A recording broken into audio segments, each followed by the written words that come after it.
બોલ.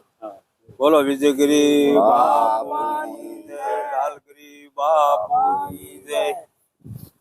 તો મિત્રો અત્યાર સુધી અમારા વિડીયોની અંદર અમે પહેલી વાર બતાવી રહ્યા છીએ કે પૂજ્ય મોરારી બાપુ જ્યારે કૈલાસ ટેકરી વિજયગીરી બાપુના આશ્રમે રામકથા માટે જ્યારે પધારશે, દેશી પ્રમાણેની ચૂલ બનાવવામાં આવે 5 થી 6 ફૂટ ઊંડાઈ રાખીને એ રીતની ચૂલ પણ તૈયાર કરવામાં આવી છે અને જે રસોઈ માટે પાણીની એની વ્યવસ્થા કરવામાં આવી છે। તો પાણી લોકો માટે બેસવાના જે સોફા બનાવવામાં આવેલા હતા તે મોરારી બાપુની કથા દરમિયાન અને લાલગીરી બાપુ ગુરુ શ્રી વિજયગીરી બાપુ 1 મહિનાથી તડામાર તૈયારી શરૂ છે। તો ભક્તો પ્રેમી બધા ભાઈઓ તથા બહેનો પધારવા અમારું ભાવભર્યું આમંત્રણ છે। શું છે તે અત્યારે બહારની સાઈડ પણ એટલું આવી ગયેલું છે અને કોઠા રૂમની અંદર પણ ભરચક કરી દે। નમસ્કાર મિત્રો, આપ સૌનું ફરી એકવાર સ્વાગત છે એક નવા વિડીયોની અંદર। પાલીતાણા તાલુકાના સગાપરા ગામ કે જ્યાં કુદરતી સૌંદર્યથી ભરપૂર એવું કૈલાસ ટેકરી વિજયગીરી બાપુનો આશ્રમ છે। આ પહેલાની વિડીયોની અંદર આપણે નિહાળેલું કે જે રામકથાની અંદર આગામી તારીખ 18/4/2026 દિવસ રામકથાનું આયોજન થઈ રહ્યું છે તેની તૈયારીઓ આપણે નિહાળી હતી। તો આ વિડીયોની અંદર તૈયારીઓ છે તે પૂર્ણ થવા આવી છે। હવે કથાને માત્ર 3 દિવસ જ બાકી રહ્યા છે। તો અત્યારે તૈયારીઓ કેટલી થઈ છે પૂરી તે વિશે સંપૂર્ણ માહિતી તમને આપું। તો આ વિડીયો આપને કેવો લાગ્યો કોમેન્ટમાં જરૂરથી જણાવજો। આ વિડીયો આપના મિત્ર વર્તુળને પણ શેર કરો જેથી કરી તે લોકો પણ આવા વિડીયો આપણે વિજયગીરી બાપુની આશ્રમ સમાધિના દર્શન કર્યા બાદ જેવા જ તે આપણે કથા મંડપ તરફ આવ્યા છીએ એટલે મારી પાછળ તમે જોઈ શકો છો તે આ શેરડીના રસનું નિઃશુલ્ક વિતરણનું આયોજન કરવામાં આવેલું છે વીરપુર ગામનું મારુતિ મિત્ર મંડળ ગ્રુપ દ્વારા। તો અહીં તમે જોઈ શકો છો મોટા પ્રમાણની અંદર મોટા મશીન શેરડીના રસ કાઢવાના છે લાવવામાં આવેલા છે।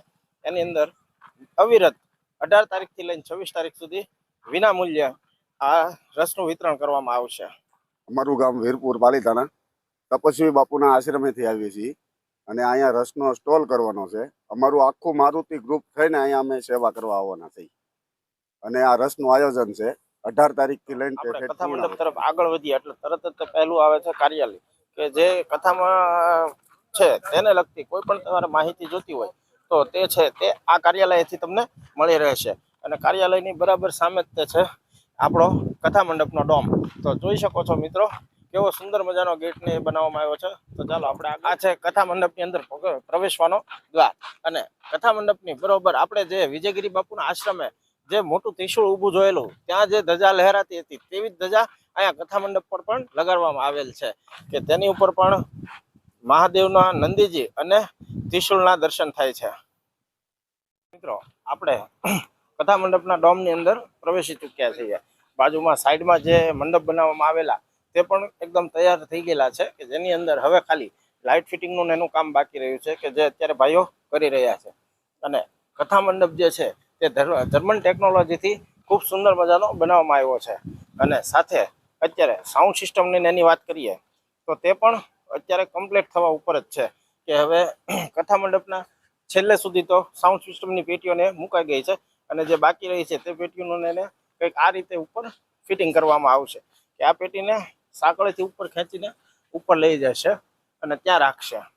એ રીતે તે ઠેઠ સુધી સાઉન્ડ સિસ્ટમની પેટીઓ નીચે તો હશે જ તે સાઈડમાં જે મંડપ છે ત્યાં પણ એ રીતની પેટીઓ રાખવામાં આવેલી છે ને કથા મંડપના મેઇન ડોમની અંદર પણ એ પેટીઓ ઉપર લગાડવામાં આવશે। અત્યાર સુધીમાં સૌ પ્રથમવાર મોરારી બાપુ જે કૈલાસ ટેકરી કથા મંડપ સુધી આવવાના છે તે હેલિપેડ દ્વારા હેલિકોપ્ટર દ્વારા આવવાના છે। તો આપણે ચેનલની અંદર પહેલીવાર હેલિપેડની અંદર જે બાપુની એન્ટ્રી થશે તે બતાવવાના। તો હેલિકોપ્ટર માટે થઈને ખૂબ જ સુંદર મજાની વ્યવસ્થા બનાવવાની છે। અહીંથી તે બાપુ જે છે તે કથા મંડપ તરફ જશે અને કથા મંડપ સુધી જવાનો જે રસ્તો છે તે ખૂબ જ સુંદર કેળના ઝાડથી શણગારવામાં આવ્યો છે।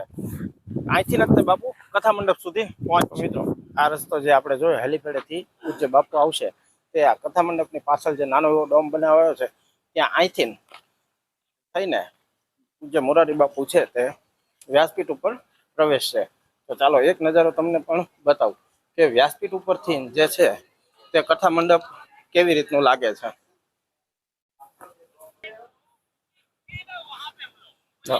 મિત્રો આ છે વ્યાસપીઠ અને વ્યાસપીઠથી કથા મંડપ કંઈક આવી રીતનો લાગે છે। જનરલી આપણે કોઈ સામાન્ય માણસ હોય તે વ્યાસપીઠ ઉપર નથી હોતા। તો આ વિડીયોના માધ્યમથી એક જે અનેરો અનુભવ છે તે તમે કરી શકો છો। આ જે છે તે વીઆઈપી લોકો માટે બેસવાના જે સોફા બનાવવામાં આવેલા હતા તે આ જ રીતે ફરતા જે છે તે સોફા ગોઠવી દેવામાં આવશે. તો મિત્રો આપણે કથા મંડપનો મેઇન ડોમ જોયો, ત્યારબાદ આપણે જે જગ્યાએ હેલિપેડ ઉતરવા હેલિકોપ્ટર મોરારી બાપુનું ઉતરવાનું તે હેલિપેડ પણ જોયું. અત્યારે આપણે આવી ગયા છીએ ભોજનાલયની અંદર. તો મારી પાછળ તમે જોઈ શકો છો આ ભોજનાલય અત્યારે સંપૂર્ણ રીતે તૈયાર થઈ ગયું છે.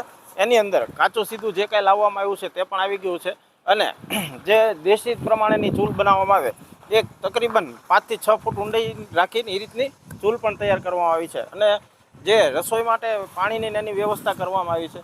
તો પાણીના નળ છે, ચોકડી સંપૂર્ણ રીતે તૈયાર થઈ ગઈ છે. અને મારી પાછળ જે આગે જે તમે માંડવા જોઈ રહ્યા છો ત્યાં જે સ્વયંસેવક ભાઈ મંડળો આવશે તેનો ઉતારો છે અને આ બાજુ બંને તરફ પાછળની બાજુમાં જે છે તે જનરલ ભોજનાલય છે અને એક બાજુએ વીઆઈપી ભોજનાલય પણ ઊભું કરવામાં આવેલ છે. અને જે કાચું સીધું છે તે અત્યારે બહારની સાઈડ પણ એટલું આવી ગયેલું છે અને કોઠાર રૂમની અંદર પણ ભરચક કરી દેવામાં આવ્યું છે. અત્યારે હાલ તો કોઠાર રૂમ બંધ છે અને અત્યારે આપણે અંદર પણ મુલાકાત લે. તો આપના વિડીયો કેવો લાગ્યો કોમેન્ટમાં જરૂર. અત્યારે આપણે જોઈ શકીએ છીએ વીઆઈપી ભોજનાલયની અંદર કે જે પંખાને એ છે સાથે હેલોજન લાઇટ છે તે સંપૂર્ણ રીતે કમ્પ્લીટ કરી દેવામાં આવ્યું છે. હવે ખાલી બાકી રહ્યું છે તો માથેનું કાપડ લગાડવાનું કે જેથી સંપૂર્ણ ડોન કમ્પ્લીટ થઈ જશે.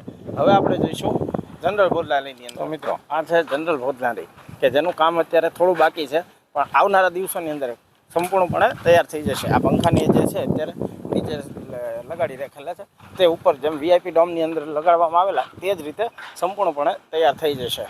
તો મિત્રો આપણે પાલીતાણાથી વિજયગીરી બાપુ આશ્રમે આવવું હોય તો કયા કયા રસ્તા લાગુ પડે એ હું તમને બતાવું છું. આપ મારી પાછળ જે રસ્તો જોઈ શકો છો તે છે પાલીતાણાથી ટાણા જવાનો રસ્તો. ત્યાંથી ટાણા રોડ ઉપર તમે ચડો એટલે વિજયગીરી બાપુ આશ્રમ જવાનો પાટિયો આવે છે અને બરાબર આ બાજુ જે છે રસ્તો ત્યાં તમે આવો એટલે ભાવનગર રોડે પાલીતાણાથી આવતા મેલડીમાનું મંદિર વટ્યા બાદ વિજયગીરી બાપુ આશ્રમ જવાનો રસ્તો પાટિયો આવે છે. તે અંદાજિત બંને 5 થી 6 કિલોમીટર જેટલું અંતરે